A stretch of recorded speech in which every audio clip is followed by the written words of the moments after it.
I'm representing here the small troop of cold chain enthusiasts. We have no choice other than but digging our grave, because after all, what are we but the merchants of death, also the merchants of life? That takes all things perishable are risky. Some more than others, some are fresh, some are frozen, some are in large quantities, some are in small quantities. Just to give you a few figures, we had a 153% increase in meat imports into China this year. That is just over 2 million tons of pork meat. Can you just imagine this?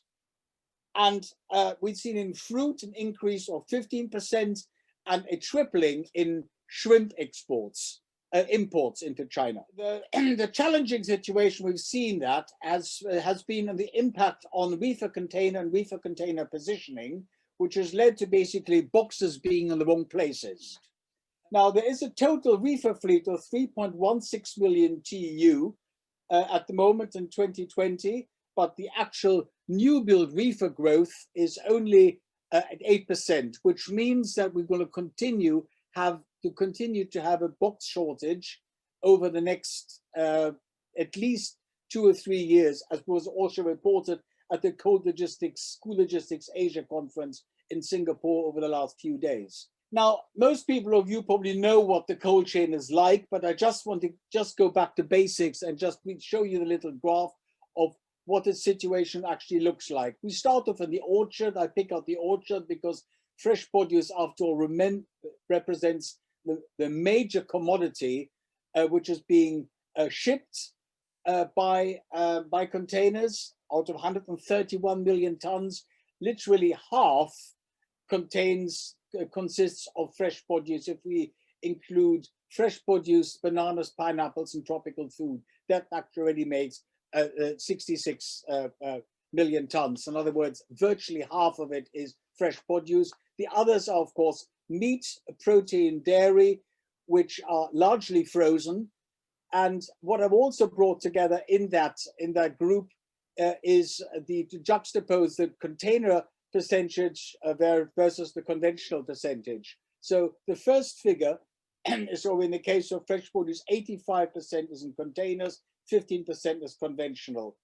In seafood, we have also got 74% in containers, 26% still conventional, but overall, the trend has been clearly towards containerization. We've seen a temporary shift from air freight out into sea freight, due largely to the collapse of the food service sectors, the hospitality sectors in large parts of the world. The key thing is the cold chain integrity, and that we have in air freight, we have much more of a lack in cold chain integrity than we have actually in ocean freight, which is also meant that we have got a lot of technological developments which have really raced ahead in terms of ocean freight, whereas air freight has really been left behind. So the key question is, what brings all together is a question of control, and it's a question of temperature control.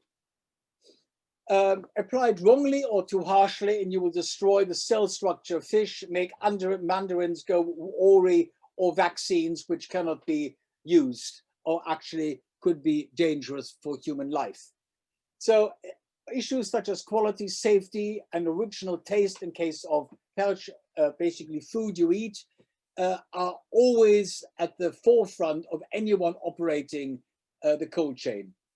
In terms of fruit, we have got an additional challenge is the gas exchange, which results as a natural process of ripening, and all that controlled atmosphere can actually do is to slow down the respiration process. Still, but as we know, the cold chain practitioners are little else but merchants of death and decay. To put it that way, as my friend Andy Cornell would have always said, is that the fruit that leaves the orchard will never be as fresh as when it was picked. So anything else is actually a decline. All we can do is to hand over that responsibility to the next stage in the perishable supply chain. just to pick out that even in the reefer supply chain, we have got still issues of critical handover points. We've got a total of 16 problematic touch points.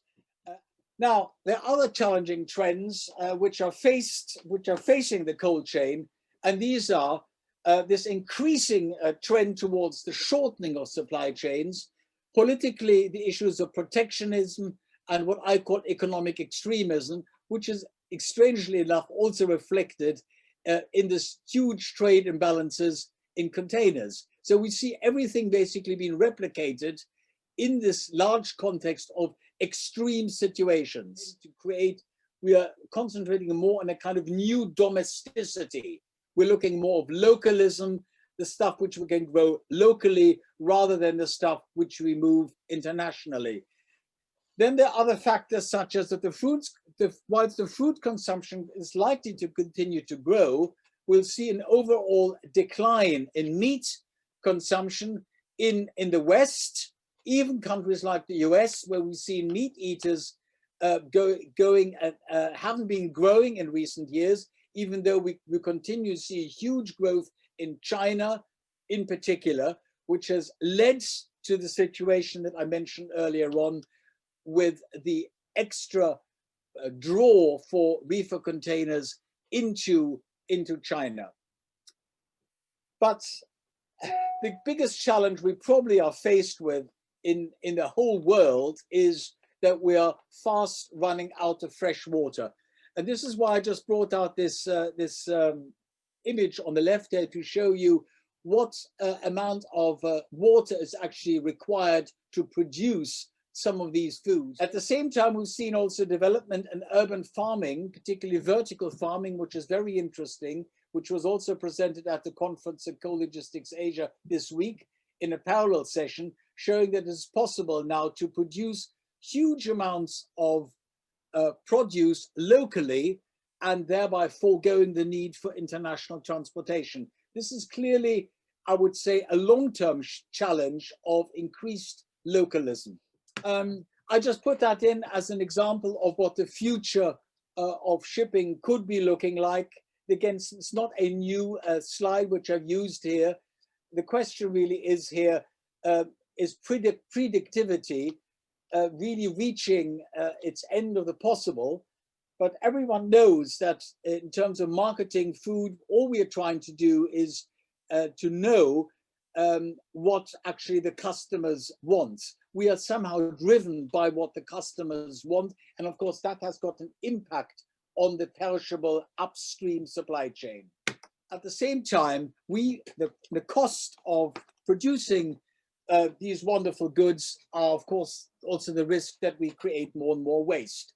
And issues such as the picture which I've got here on the left was taken at my local Marks and Spencer's food store. I think it's shocking that we are actually enticing our children to pick up the leftovers.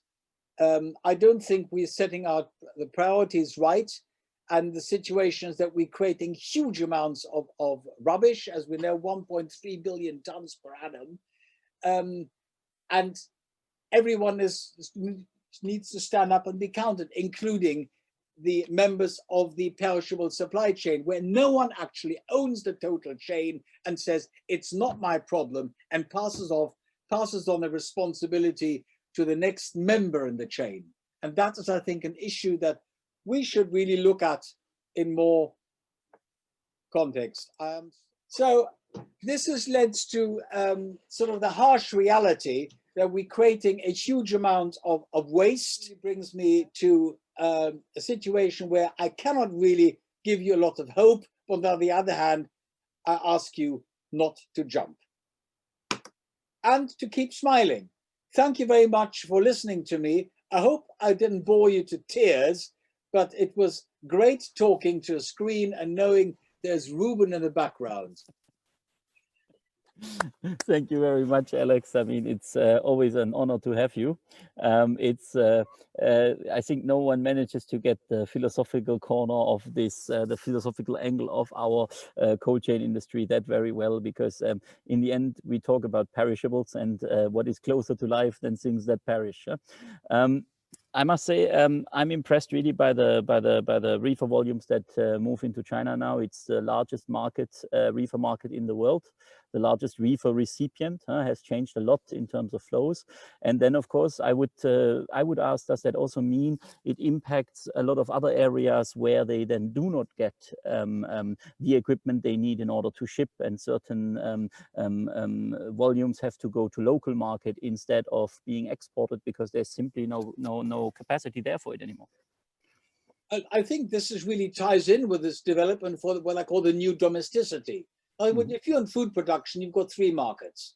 You've got let's say it's fresh. You've got fresh exports. The other one is the domestic market, and the third one is canning.